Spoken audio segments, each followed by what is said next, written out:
All right, so we're ready for a deep dive Mm-mm. into diabetic retinopathy. Okay. And to kick things off, I kind of want to paint a picture for our listeners. Yeah. Imagine a Yeah. health condition so sneaky Yeah. that it could rob you of your sight, like slowly over time. Yeah. No, that's a good way to put it. I mean, it is a silent thief, isn't it? It's like Yeah. you don't know what's happening. Yeah. It's insidious. And that is diabetic retinopathy Yes. in a nutshell. Yeah. But thankfully, Mm-hmm. we're here to expose that thief Absolutely. and arm you with the info you need Yes. to protect your vision, Love it. which, let's face it, Yeah. is pretty important. It's one of our most precious senses, right? Yeah, for sure. Yeah. So you gave us a ton of stuff to go through today. Yeah. Articles, studies, the whole 9 yards. But It's a lot to unpack. Yeah. what's the TLDR on diabetic retinopathy? What are we talking about here? Well, essentially, we're looking at how high blood sugar can damage those super delicate blood vessels in your retina. Okay. And just a quick reminder, Yeah. that's the part of your eye that's basically like, imagine, like a super high resolution camera.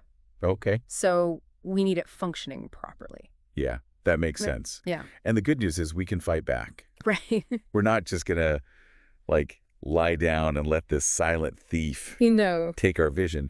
We're going to break it down, Yes. how to recognize the warning signs, Mm-hmm. and also talk about the different stages of this whole thing, because it turns out it's not all or nothing. No. It's a progression. It's Yeah. like leveling up in a video game, right? Oh, okay. I like that. You know, each stage Yeah. presents these different challenges, Okay. but it also gives you these opportunities Okay. to manage it and to potentially, slow it down. So we can maybe, grind a little bit at level 1 Guys. before we move up. Exactly. Catch it early, you're way better off than facing that final boss, trust me. Okay. All right. Good to know. Good to know. So early on, though, Yeah. our research is saying that diabetic retinopathy is, like you said, a ninja. It's sneaky. Oh, totally. It- It's stealthy. It's not obvious. No, it's not like you wake up one day and suddenly, boom, you've got it. Right. It's a subtle process. So what do we need to know? What are, some of the warning signs that maybe we're headed down? Well, imagine this. You're trying to see it right, but it's like someone smeared a thin layer of petroleum jelly on your glasses. Okay. That's what... Not ideal. No, not ideal. Not ideal. Especially if you're trying to read or something. Especially if you're scrolling on your phone for hours on end. Exactly, yeah. And speaking of things that can kind of mess with your vision, Yeah. those pesky floaters, those little specks or lines Oh, yeah. that just drift across your field of vision, Okay, yeah, I know those. those can be a red flag too. Oh, really? Yeah. I always just, ignore them. I Yeah. figure they're, harmless little spiders. Well, not quite. Okay. Not quite. While most floaters are harmless, if you suddenly start seeing a lot more of them, especially if they come with other vision changes, then that's something to kind of pay attention to. Gotcha. And another thing, and this is especially true if you're out and about at night, say you're driving, if you're struggling to see Yeah. everything's dimmer or you're tripping over things in low light, that's Oh. another sign to kind of be aware of. Okay. Yeah. So early stages, Yeah. very sneaky. But the good news is it progresses in stages, which means we've got opportunities to intervene. We've got options Yeah. at each level. Okay, so let's talk about stage 1. Okay. Mild non-proliferative retinopathy. Right. What is happening in our eyes? Okay, so this is where we see these things called microaneurysms developing. Microaneurysm. Microaneurysms. That sounds cool. It sounds fancy, but basically pictures this. Okay. You have the blood vessels in your retina, right? Mm-hmm. Imagine the tiniest little balloon-like bulges popping out on the walls of those vessels. So small, but potentially a big deal. Exactly. They might not seem like much, but these microaneurysms, they're basically weak spots, and they can leak fluid, Oh. and that can affect how well the retina gets its blood supply. Okay, so I'm getting a leaky pipe analogy in my head. Exactly. And just if you ignore a leaky pipe in your house, Right. you're going to have bigger problems down the road. Same thing with your eyes. Gotcha. Early detection and management at this stage. Okay. Crucial. Okay, so we've made it through stage 1, Mhm. our leaky pipe situation. Yeah. But let's not get too comfy because our sources are saying No. things can definitely escalate. They can. So in stage 2, Okay. this is moderate non-proliferative retinopathy. And this is where those microaneurysms, those little bulges we talked about, Yeah. they can actually start to mess with the blood flow to your retina. And remind me why the retina needs good blood flow.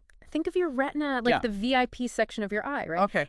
It's working constantly to process light, Yeah. send those signals to your brain so you can actually see what's going on around you, right? Okay. Yeah. No, that's important. It's kind of important. So we want to make sure that it's got a good, steady supply Of getting what it needs. oxygen-rich blood, right? It's like the all-access pass. Okay. So bad blood flow equals... Yeah. It means the retina can't do its job as well, right? Okay. And that's when those earlier symptoms, the blurry vision, the floaters, they might become more obvious, more noticeable. Yeah. You might even start noticing like blank spots in your vision. Blank spots. Okay. Yeah. Not great. Not what we want to hear, but stage 2 is not Yeah. game over. Absolutely not. Absolutely not. You've still got options. In fact, one study we looked at showed that if you get that blood sugar under control, especially early on, it can really slow things down. So it's not just about like, treating the eyes. It's like a whole body. It's a holistic approach, It's like you wouldn't just keep driving your car if you got a flat tire, right? Yeah, at least. You got to make sure everything is running smoothly. You got to take care of the whole thing. Yeah, good advice for cars. And your eyes. And eyeballs. So hypothetically, let's say we're ignoring those warning signs. We are living our lives. Blood sugar's doing whatever. Oh, no. We are headed to stage 3. All right. Stage 3. This is severe non-proliferative retinopathy. Okay. And it's getting serious. Okay. So remember how we talked about the retina needing that, like, steady supply of oxygen-rich blood? Well, in stage 3, that supply chain, it's a mess. It's all disrupted. Okay. And here's the thing. Our bodies, they're amazing, right? Right. They want to adapt. They want to fix things. Okay. But sometimes those fixes aren't... Yeah, they're not ideal. What happens in stage 3? So as those blood vessels in the retina are struggling, they're trying to deliver enough oxygen. Yeah. Your body's like, hold on, I got this. We need more blood vessels. So more blood vessels. Okay, so more is good. You'd think so, right? Yeah. But it's kind of like trying to build a skyscraper on a foundation of sand. Mm-hmm. Oh, no. It's not going to end well. Okay. These new blood vessels, they're fragile, they're leaky, they're prone to bleeding. It's not a good situation. Okay, so not the construction project we want happening. No, not in your eyes. In our eyes. So what does this mean for our vision at this point? Okay, honestly, I'm a little scared to ask, but what happens to our vision in stage 3? Well, those leaky skyscrapers we were talking about? This is where they start causing real problems. You might notice more of those blank spots we talked about, and your vision might get even blurrier. And because those new blood vessels are so fragile, they can easily rupture and bleed into the eye. Okay, so that can't be good. Not good at all. In fact, it can lead to something called retinal detachment, which is a very serious condition that can cause permanent vision loss. Retinal detachment, I've heard of that, but... It's basically when the retina, that super important lining at the back of your eye, it literally starts to pull away from the back of the eye like wallpaper peeling off a wall. And if it's not treated quickly, it can lead to blindness. Okay, I am officially freaked out now. So is there any good news here? Or are we doomed if we hit stage 3? No, not doomed. Remember, it's all about early detection and treatment. Even at this stage, there are things doctors can do to slow down the progression and preserve your vision. Okay, so there's still hope. But I'm sensing a but coming. But the best way to deal with stage 3 is to never get there in the first place, right? Prevention is key. All right, so let's talk prevention. What can we do to avoid becoming a cautionary tale in this diabetic retinopathy saga? Well, it all goes back to managing those risk factors we talked about earlier. Yeah.